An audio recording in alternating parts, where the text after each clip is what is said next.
जिंदगी बहुत बड़ी है, तकदीर तुझसे मिलने खुद यहाँ आ खड़ी है। तकदीर तुझसे मिलने खुद यहाँ आ खड़ी है। एक बार आईएमसी में दिल लगा के तो देख मेरे दोस्त, ये महफिल भी तेरे लिए ही सजी है।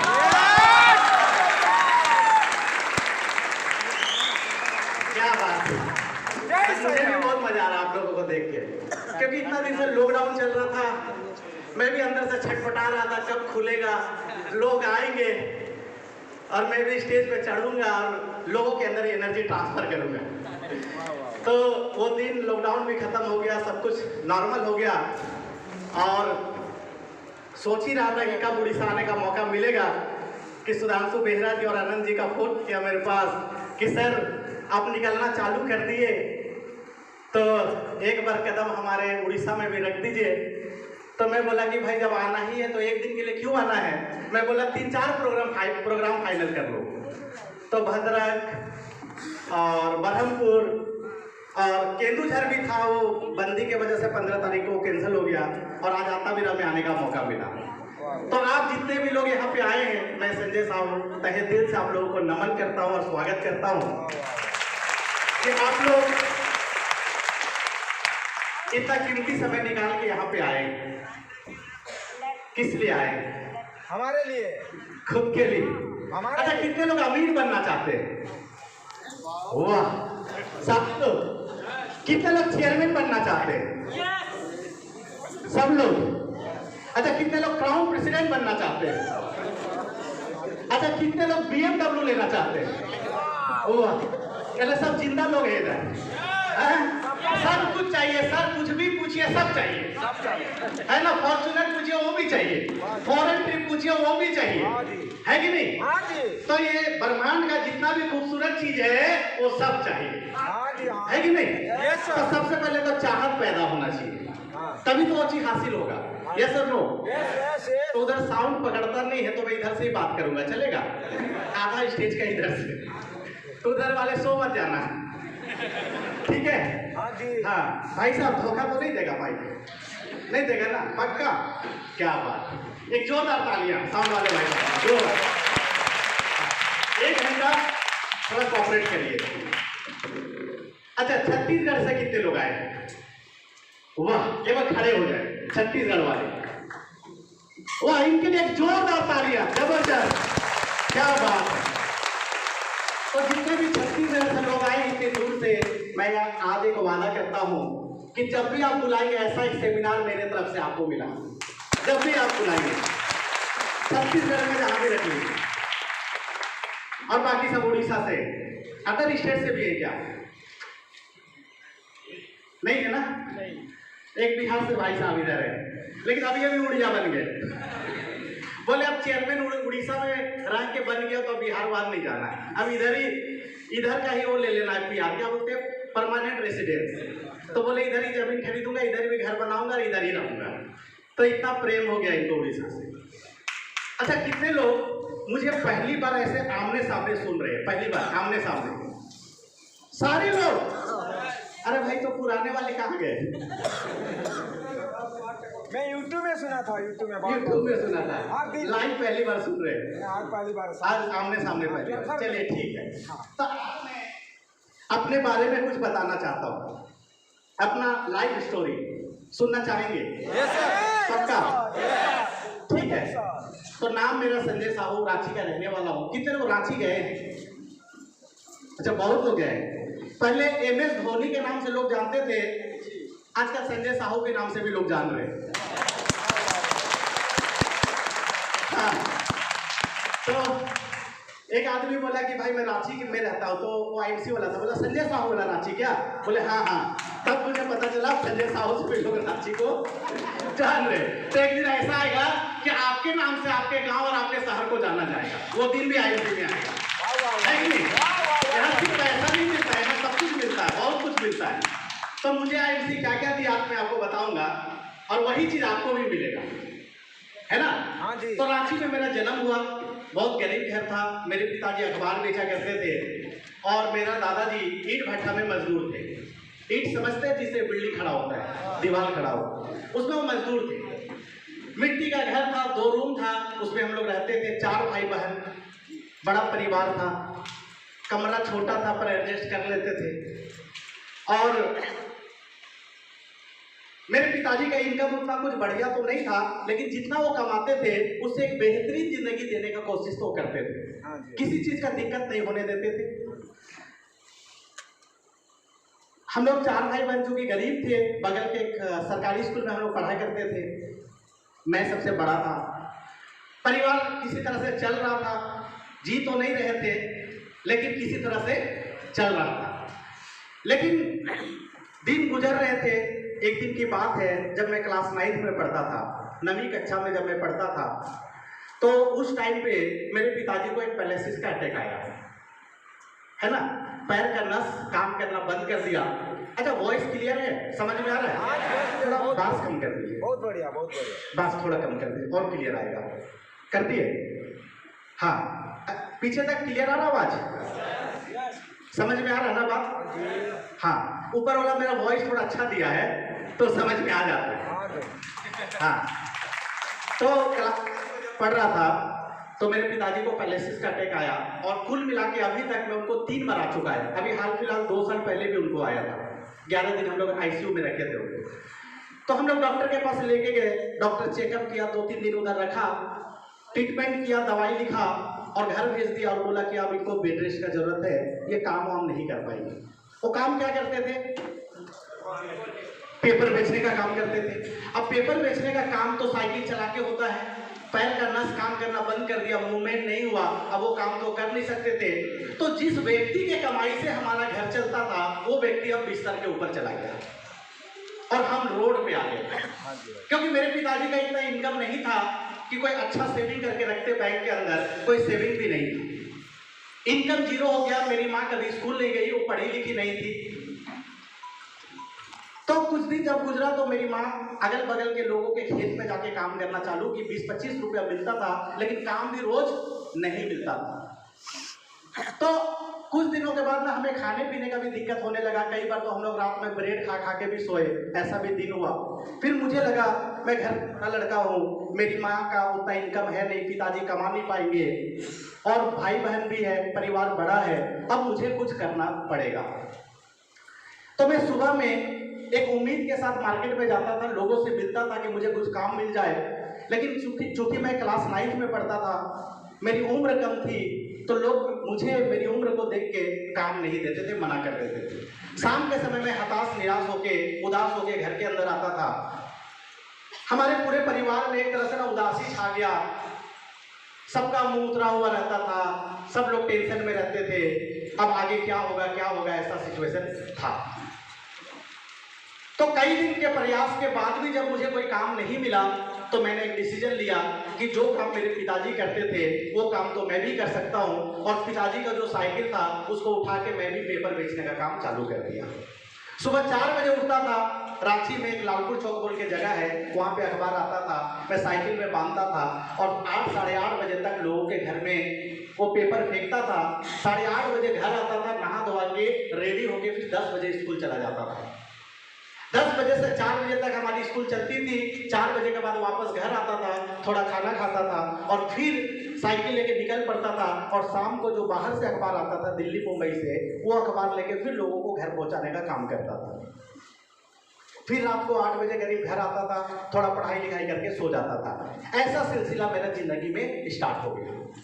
ऐसे करते करते करते मैं किसी तरह मैट्रिक कर लिया और बचपन से मैं मेधावी था, पढ़ने लिखने में तेज तरार था, ड्रीमर था, एम्बिशियस था, जीवन में अमीर बनना चाहता था, बहुत कुछ करना चाहता था। बचपन से मेरे पास बहुत सारे सपने थे, लेकिन घर के हालात ऐसे हो गए कि वो सारे सपने मेरे दूर होना चालू हो गए। अब मैं सपनों के बारे सोचना भी बंद कर दिया। मुझे समझ में आ गया कि अब वो सपने मेरे पूरे नहीं हो सकते, किसी तरह दाल रोटी चल जाए, घर चल जाए, यही अपने लिए बहुत है। मैट्रिक हुआ, फिर इंटर में एडमिशन लिया, इंटर कंप्लीट किया, ग्रेजुएशन किया। उसी अखबार बेचते बेचते मैंने ग्रेजुएशन तक का पढ़ाई कंप्लीट किया। ग्रेजुएशन करने के बाद 2-3 साल जब और बीता, तो एक दिन मेरी माँ बोली कि बेटा तुम घर का बड़ा लड़का हो, तुम्हारे बाद और 3 भाई बहन हैं, तो एक काम करो तुम शादी कर लो। तो अचानक बोलते ना, मैं मानसिक रूप से तैयार नहीं था, अकाउंट जीरो था, इनकम कुछ था नहीं उस तरह का, घर का स्थिति ऐसा नहीं था, रहने के लिए दिक्कत था। और उस सिचुएशन में शादी करने का जब चर्चा होने लगा तो मुझे एकदम झटका सा लगा। मैं एकदम से मना कर दिया कि अभी शादी नहीं करूँगा। लेकिन परिवार और रिश्तेदार कहाँ मानने वाले हैं। जब लड़का या लड़की बड़े हो जाते हैं तो परिवार वाले, रिश्तेदार भी रिश्ता लेके आते हैं कि नहीं आते हैं ना। तो कभी मामा जी, कभी मौसा जी, कभी फूफा जी, कोई ना कोई रिश्ता लेके घर पे आना चालू करती है। टालते टालते टालते आखिरकार मुझे हाँ बोलना पड़ा और मेरी शादी हुई। जब शादी हुई तो परिवार बड़ा हो गया, खर्चे और बढ़ गए। अब वाइफ का भी परिवार से लोग आना जाना चालू कर दिए तो हमारे खर्च बढ़ने चालू हो गए। जब खर्च बढ़ना चालू हो गया तो मैं सोचने लगा कि अब इससे क्या होगा, इससे तो बहुत दिक्कत है। उसी दरमियान लगभग 1.5 साल के बाद मेरी एक बेटी हुई। मेरी एक जब बेटी हुई तो मेरी माँ बोली कि बेटा, घर में नया जन्म हुआ है, अब तुमको छठी करना पड़ेगा। छठी समझते हैं आप लोग? करते हैं आप लोग इधर? क्योंकि अगर वो छठी नहीं करोगे तो तुम्हारे ससुराल में जितनी सासू माँ है ना, वो हमारे घर में आके पानी भी नहीं पिएंगे। ये फंक्शन करना जरूरी है। तो मैं पूछा क्या करना पड़ेगा, तो बोली कि पहले तो पूरे रिश्तेदार को बुलाना पड़ेगा, गांव वाले को बुलाना पड़ेगा, सबको खाना खिलाना पड़ेगा और सबको नया कपड़ा भी देना पड़ेगा। ये बजट तो बहुत बड़ा था, पैसा था नहीं अपने पास। तो मैं क्या किया, मेरे जितने भी नजदीक के लोग थे और जितने रिश्तेदार थे उनसे थोड़ा बहुत मैं कर्ज लिया और जैसे तैसे करके ये फंक्शन को निपटा दिया। जब ये फंक्शन निपट गया तो एक दिन बैठ के मैं हिसाब लगाया तो मेरे ऊपर 60,000 रुपए का कर्ज हो चुका था। 60,000 रुपए, 60,000। मैं सोचा वैसे काम नहीं चलने वाला है। मेरा भाई बड़ा हो चुका था, मैं बोला कि काम करो, ये पेपर वाला काम तुम संभाल लो, मैं कोई दूसरा काम ढूंढता हूँ।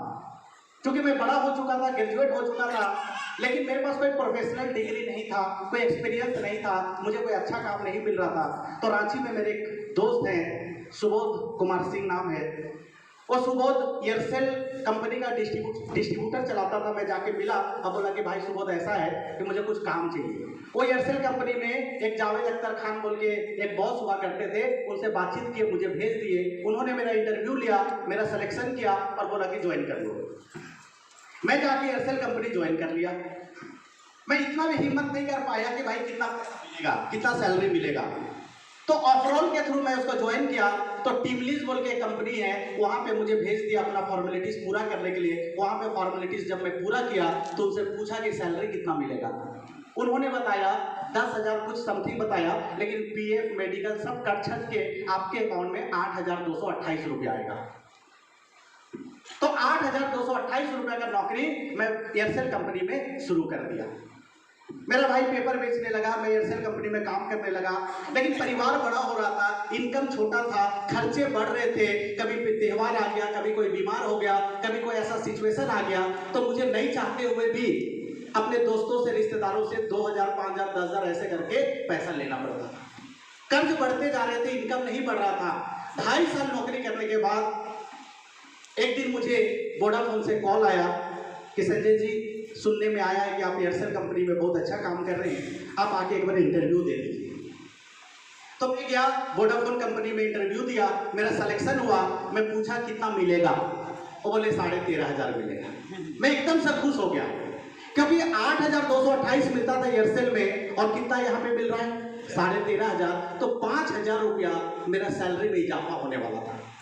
मैंने पूछा कि कब से ज्वाइन करना है, उन्होंने कहा जब आपका मन करे आप ज्वाइन कर लीजिए। वो महीना कंप्लीट किया, अगले महीना 1 तारीख से मैं वोडाफोन ज्वाइन किया। 13,500 रुपया का इनकम चालू हो गया।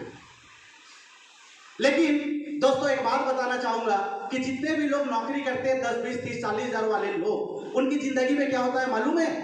जब 1 तारीख को उनके पॉकेट में सैलरी आता है, उनके अकाउंट में पैसा आता है, तो 1 तारीख से 10 तारीख तक वो आदमी पूरा गर्म होता है। होता है कि नहीं होता है? हाँ, क्योंकि सैलरी आया भाई, 10,000, 20,000, 30,000, 50,000 रुपया उसको आया है, वो पूरा गर्म रहता है। वो जो मर्जी घर में मंगाता है, खाता है, पीता है, 10 दिन खूब बढ़िया चलता है। लेकिन 10 तारीख के बाद जब दूध का पैसा, गैस का पैसा, राशन का पैसा, स्कूल का फीस, ये सब कुछ देने के बाद उसका अकाउंट जब थोड़ा खाली हो जाता है तो वही गर्म व्यक्ति 10 तारीख से 20 तारीख तक थोड़ा हो जाता है नरम, थोड़ा हो जाता है नरम।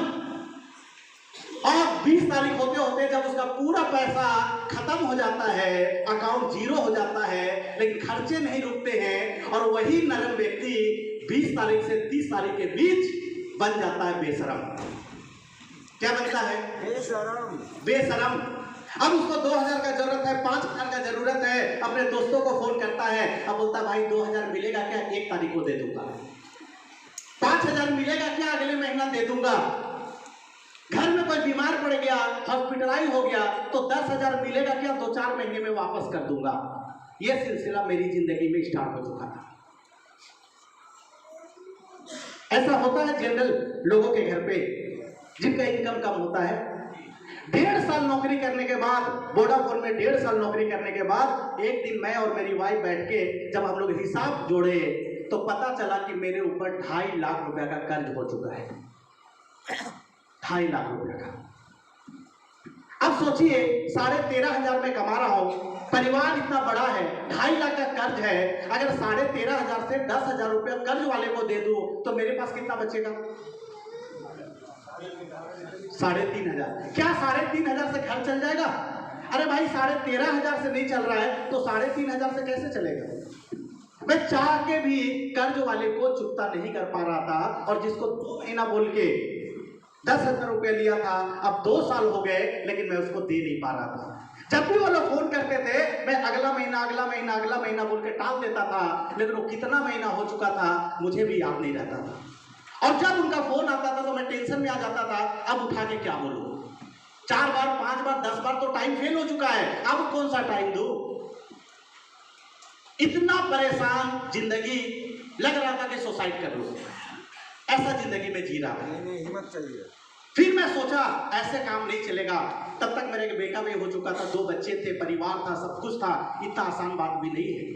फिर मैं सोचा कि इस काम से नहीं चलेगा, अब कोई और काम करूं। लेकिन एक नौकरी करने वाला व्यक्ति क्या अपने इनकम को बढ़ाने के लिए एक दूसरा नौकरी कर सकता है? क्योंकि मैं 9 बजे वोडाफोन के ऑफिस में जाता था, रात को 9 बजे अपने घर पे आता था, मेरे पास टाइम नहीं था कोई दूसरा काम करने के लिए। कोई नौकरी में ज्वाइन नहीं कर सकता था, कोई दुकान खोल नहीं सकता था, क्योंकि ना तो मेरे पास समय था ना मेरे पास पूंजी था, मेरे पास कोई रास्ता नहीं था। और हमेशा जब भी मैं भगवान मंदिर पे जाता था, हाथ जोड़ के एक ही बात बोलता था कि भगवान कोई तो रास्ता दिखाओ, कोई तो रास्ता बताओ कि इस गरीबी के दलदल से मैं बाहर आ सकूं।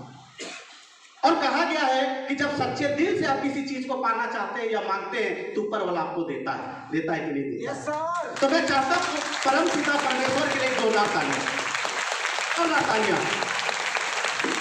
क्योंकि आज अगर आप इस हॉल के अंदर बैठे हैं ना, अगर आज आपको आईएनसी मिला है ना, उनके मर्जी से ही मिला है सर। आज कितने लोग रोड पे भटक रहे हैं, उनको आईएनसी नहीं मिला है, उनको 5 साल के बाद 10 साल के बाद मिलेगा। मुझे भी आईएनसी 8 साल के बाद मिला था। कंपनी 8 साल चल चुकी थी, तब ऊपर वाला का कृपा मेरे ऊपर बरसा और उन्होंने मुझे आईएनसी दिया और मेरी जिंदगी बदली। आज ऊपर वाला का दया आपके ऊपर आया और आपको आईएनसी जैसा एक प्लेटफॉर्म मिला, अब आपकी जिंदगी बदली। और दोस्तों एक दिन की बात है, मैं वोडाफोन के काम से मार्केट में गया एक व्यक्ति से मिलने के लिए। वो व्यक्ति एक होटल के रूम में बुलाया। उस रूम में जब मैं पहुंचा तो देखा एक मोटा सा व्यक्ति, दीपक जी जैसे, हट्टा कट्ठा, मोटा मोटा चश्मा पहने हुए, बेड के ऊपर पलथी मार के ऐसे बैठे हुए हैं। सामने 4-5 लोग बैठे हैं और वो आईएनसी बता रहे हैं। वो कोई और नहीं थे, मेरे ग्रेट लीडर, मेरे ग्रेट अपलाइन, मेरे महागुरु मिस्टर मनोज कुमार से एक जोरदार तालियां उनके लिए। मैं पहली बार उनसे मिला, वो लोगों को आईएनसी बता रहे थे, बिजनेस प्लान दिखा रहे थे। मैं वहीं पे खाली एक चेयर था उसमें बैठ गया और बैठ के मैंने भी सारा कुछ देखा। देखने के बाद वो बताए कि मैं पहले ट्रेन में रुमाल मोजा बेचा करता था और ट्रेन में ही एक व्यक्ति मुझे आईएनसी ज्वाइन करा दिए और आईएनसी करने के लिए मैं उस काम को छोड़ के अपने गांव मुंगेर आ गया हूं और इस काम को 4 महीने से कर रहा हूं। अभी गोल्ड के लेवल पे पहुंचा हूं और इस महीना मुझे 19,000 रुपया आया है। कितना आया है? 19,000 रुपया आया है। मैं उनका 19,000 देख के प्रभावित नहीं हुआ, क्योंकि वो बता रहे थे मैं 10 दिन पहले घर से निकला हूं बेगूसराय गया, भागलपुर गया, धनबाद गया, टाटा गया, रांची आया, ऐसे मैं 10 दिन से अलग अलग जगह पे जाके मीटिंग कर रहा हूँ। मैं सोचा ये 19,000 कमाने वाला व्यक्ति अगर इतना ट्रेवलिंग कर रहा है, इतना होटल ले रहा है, इतना लोगों को चाय पिला रहा है, तो इसका बचता क्या होगा? और मुझे लग रहा है कि मैं तो 13,500 कमा रहा हूँ, अपने घर में रहता हूँ, अपने घर में खाता हूँ, अपने शहर में काम करता हूँ, इससे अच्छा तो मैं। ऐसा फील होगा कि नहीं होगा? यही होता है जब एक आदमी के पास एक एसोसिएट जाता है और बोलता है कि मैं इसमें बहुत मेहनत कर रहा हूँ, 3 महीने से काम कर रहा हूँ, सुपर स्टार बना हूँ, ये देखो 6,000 रुपया आया है, तो सामने वाला 20,000 कमाने वाला सोचता है अरे मैं तो 20,000 कमा रहा हूँ, 6,000 कमा रहा हूँ और इतना भटक रहा है। वो तुरंत का देखता है, वो आज का देखता है, वो कल का नहीं देखता है। वो सामने वाला आदमी वो कल का नहीं सोचता है कि आज ये 6,000 कमाने वाला व्यक्ति आने वाले 2, 4, 5 साल के बाद 6 लाख रुपया कमाएगा। ये बात उसको पहला दिन समझ में नहीं आता है, नहीं आता है। लेकिन मनोज सर ब्रीफकेस उठाए और एक पेमेंट का स्टेटमेंट निकाले वेद सर का और बोले मेरे ग्रेट अपलाइन है, ये 1-1.5 साल से काम कर रहे हैं, इनका 2,28,000 रुपया आया है। एक और चेक निकाले और बोले ये ग्रेट अपलाइन धर्मेंद्र चौधरी जी, उनके अपलाइन है, 3,33,000 रुपया आया है। अब मेरा दिमाग हिल गया। मैं सोचा 1 साल, 2 साल, 3 साल काम करके 2 लाख 3 लाख रुपया लोगों का आ रहा है। फिर मुझे लगा ये आदमी बाहर से आया, पता नहीं लंबा लंबा फेंक रहा होगा, है कि नहीं? मैंने अपने लेवल से जो चेक करना था चेक किया, उनसे पूछताछ किया, सब इंक्वायरी किया। फिर मुझे पता चला कि जो चेक दिखा रहे हैं ये रियल में लोगों को ऐसा आ रहा है। उसी समय मैंने एक डिसीजन लिया। मैं सोचा कि संजय, नौकरी करते हुए तेरे को 13,500 रुपया आ रहा है, इस काम को पार्ट टाइम भी किया जा सकता है। अगर पार्ट टाइम काम करके तेरे को 10,000 रुपया महीना आ गया, लाख 2 लाख नहीं, कितना? 10,000 रुपया अगर महीना आ गया तो अगले 2 साल के अंदर तेरा 2.5 लाख रुपया का कर्जा खत्म हो जाएगा। कोई भी काम करने के लिए जब तक हमारे पास एक स्ट्रॉन्ग रीजन नहीं होता है ना, हम उस काम को नहीं करते हैं मेरे दोस्त, नहीं करते हैं उस काम को। एक स्ट्रॉन्ग रीजन होना चाहिए कि आप आईएमसी कर रहे हैं तो क्यों कर रहे हैं? क्या आपकी बेटी का शादी करना है? क्या आपको खुद के लिए घर बनाना है? क्या आपको कोई गाड़ी लेना है? कोई कर्जा है उससे मुक्त होना चाहते हैं? क्या रीजन है? जब तक आपके पास एक स्ट्रॉन्ग रीजन नहीं होगा आईएमसी करने के लिए, तब तक आप आईएमसी में जुड़ तो जाएंगे लेकिन भटकते रहेंगे, कोई अचीवमेंट नहीं कर पाएंगे। स्ट्रॉन्ग डिसीजन आपका होना चाहिए आईएमसी करने के लिए। और मैंने एक स्ट्रॉन्ग डिसीजन लिया। डिसीजन इस बात का नहीं लिया कि मुझे आईएमसी में जुड़ना है, डिसीजन मैंने इस बात का लिया कि आईएमसी में जुड़ के और कड़ी मेहनत करके अचीवमेंट लेना है, काम करना है। मैंने डिसीजन इस बात का लिया और निकल पड़ा आईएमसी के सफर में। जब मैं फील्ड में गया तो मुझे प्लान दिखाने नहीं आता था, मुझे बात करने नहीं आता था। पूरे झारखंड में आईएमसी का एक दुकान नहीं था, कोई मीटिंग नहीं होती थी, कोई ट्रेनिंग नहीं होता था, कोई माहौल नहीं था, कोई अचीवर नहीं था, कोई सुपरस्टार नहीं था, कोई 10,000 रुपए नहीं कमा रहा था, सब कुछ जीरो था। और उस माहौल में मैंने आईएमसी में ऐसे कदम रखा और जब काम करने निकला तो ना बोलने वाले लोग ज्यादा और हाँ बोलने वाले लोग कम मिल रहे थे। मैं बोलता था कि आईएमसी में चेयरमैन बनो, 1 लाख रुपया आएगा, वो बोलता था कि तुम्हारा कितना आ रहा है दिखाओ पहले। अरे भाई मैं अभी जुड़ा हूं तो मेरा कैसे आएगा? तो होगा। मैं बोल रहा था यहाँ पे लोग लाखों रुपया कमाते हैं, बोलता है ऐसे कंपनी में ना लोग ऐसी हवा बनाते हैं, ऐसा कुछ होता नहीं। मैं बोलता था कि प्रोडक्ट बहुत जबरदस्त शानदार है, बहुत बढ़िया रिजल्ट देता है, तो बोलता है कि पहले 2-4 दे के जाओ, पी के देखूंगा कैसा है। ऐसे लोग मिलते थे। तो मैंने मिशन बनाया कि सबको आईएमसी बताऊंगा, चाहे वो दोस्त है, चाहे रिश्तेदार है, चाहे पड़ोसी है, चाहे जो भी है, मैं सबको आईएमसी बताऊंगा। और आया तो बेस्ट नहीं तो नेक्स्ट, आया तो बेस्ट नहीं तो नेक्स्ट, ये फार्मूला के साथ काम करूंगा। मैंने सबको आईएमसी बताना चालू किया। कुछ लोग जुड़े, कुछ लोग नहीं जुड़े। ठीक है। बहुत समस्या, बहुत तकलीफ, प्रोडक्ट नहीं मिलता था, मीटिंग नहीं होता था, काम करने नहीं आता था, ऐसा कोई माहौल नहीं था, मेरा कोई सामाजिक प्रतिष्ठा नहीं था, मेरे अकाउंट में पैसा नहीं था, ढंग का जूता नहीं, ढंग का कपड़ा नहीं, समोसा खा खा के काम करना चालू किया। 1 महीना काम किया, 10,000 बीवी का बिजनेस हुआ और पहला महीना जब क्लोजिंग हुआ तो 1,029 रुपए का चेक आया। 1,029 रुपए ये फर्स्ट मंथ का चेक। दूसरा महीना आ चुका था, लोग जुड़ चुके थे। जुड़ने के बाद किसी को तुलसी दिया था, किसी को टूथपेस्ट दिया था, किसी को कुछ दिया था, वो लोग इस्तेमाल कर लिए। 10 दिन 15 दिन के बाद उनका फोन आना चालू हो गया, संजय जी आपका पेस्ट बहुत अच्छा है, और चाहिए, कहाँ मिलेगा? तुलसी बहुत अच्छा है, और कहाँ मिलेगा? पाइल्स वाला भी फोटो में दिख रहा है, कहाँ मिलेगा? एलोवेरा कहाँ मिलेगा? दुकान नहीं होने की वजह से मैं उनको दे नहीं पा रहा था। मनोज सर को फोन लगाया, मनोज सर बोले कि एक आउटलेट खुलवाओ। आज आउटलेट कितना में मिलता है? तब 1,10,000 में मिलता था मेरे दोस्त, अब 30,000 में मिलता है। तब 1,10,000 में मैं कई लोगों से जाके मिला और बोला कि भाई एक आउटलेट ले लो। बोला आउटलेट कौन सा कंपनी है? आईएमसी। कहाँ की है? लुधियाना। कहाँ तुम्हारा फैक्ट्री है? हरिद्वार। कौन तुम्हारा एमडी है? सत्यन सर। एक काम करो, तुम्हारा फैक्ट्री कहाँ है? पहले टिकट बनाओ, मुझे दिखाओ, तेरे मालिक से बिठाओ, मैं देखूंगा, बातचीत करूंगा, और सब ठीक ठाक लगा तब सोचूंगा। ऐसे लोग बोल रहे थे। मैं बोला यार अभी तक तो मैं नहीं गया लुधियाना, मैं नहीं गया हरिद्वार, इसको कैसे भेजूं? अभी तो आईएमसी से 1,000 आया, कैसे भेजूं? मैं बोला ऐसे काम नहीं चलेगा। मैं हताश निराश होकर घर पे आ गया। मेरी वाइफ मेरा उतरा हुआ चेहरा देखिए, बोली क्या हुआ? मैं बताया कि आईएमसी में काम तो स्टार्ट हो चुका है, लोग प्रोडक्ट भी मांग रहे हैं, लेकिन आउटलेट नहीं होने की वजह से मैं किसी को प्रोडक्ट दे नहीं पा रहा हूँ, ऐसे में कैसे बिजनेस होगा? वो बोले कि इतना कर्ज हो चुका, थोड़ा और ले लो किसी से। मैं बोला यार जितने भी लोग थे ना सबसे ले चुका था, कोई नहीं बचा। अब कोई दोस्त का दोस्त से भी ले चुका था और रिश्तेदार के रिश्तेदार से भी ले चुका था, ऐसे सब हो चुका था। मेरी वाइफ भी टेंशन में अंदर गई, अलमारी खोली, अपना पूरा ज्वेलरी उठाई और ला के मेरे हाथों में रख दी, बोली बेच दीजिए, ऐसे से प्रोडक्ट मंगा लीजिए। मेरा धड़कन तेज हो गया, मतलब हाथ कांपने लगा, क्योंकि एक महिला के लिए, एक औरत के लिए उनके हस्बैंड के बाद अगर सबसे ज्यादा कोई प्यारा होता है तो उसका गहना होता है, ये सब नो। लेकिन वो दिल को मजबूत करके, दिल पे पत्थर रख के अपना ज्वेलरी उठा के दे दी। मैं बोले तू पागल हो गई हो, रख इसको अंदर। मैं लिया नहीं। 2 दिन 3 दिन गुजर गया, कोई रास्ता नहीं दिख रहा था। लास्ट में मुझे लगा कि अब इसके अलावे भी कोई रास्ता नहीं है। मैं सीधा गया, उस ज्वेलरी को लिया और मुथूट फाइनेंस में जाके गिरवी रखा और 53,000 रुपया लोन उठाया।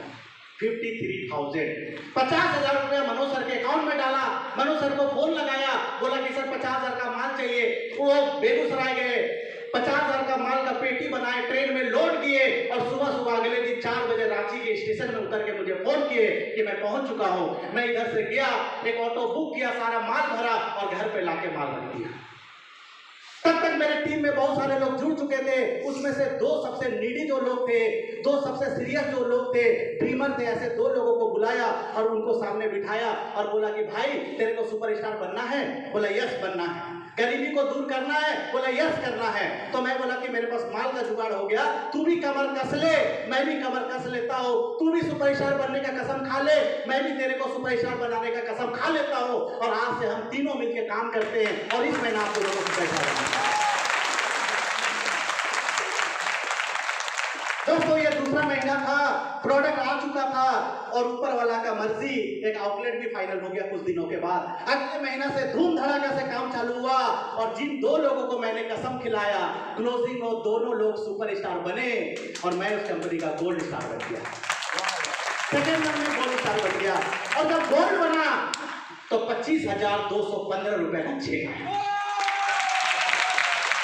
25,215 रुपए का चेक आया और अभी भी वोडाफोन का नौकरी चल रहा था। 13,500 रुपए सैलरी वहां से भी आया। 38,000 रुपया कुल मिला के मेरा इनकम, जिंदगी में सबसे ज्यादा पैसा उस महीना कमाया। घर के लोग खुश, वाइफ खुश, वाह वाह वाह, सब लोग खुश।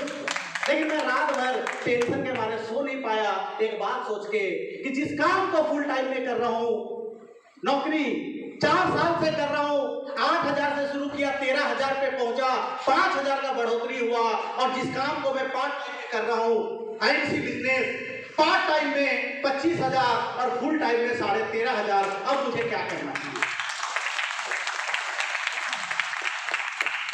और सुबह होते ही मैंने डिसीजन लिया, आज के बाद नौकरी नहीं करूंगा, आज के बाद नौकरी नहीं करूंगा। अब मुझे लगने लगा था कि मेरा भी 1 लाख 2 लाख का चेक आएगा आईएमसी में काम करने से, ऐसा मुझे फील होना चालू हो गया।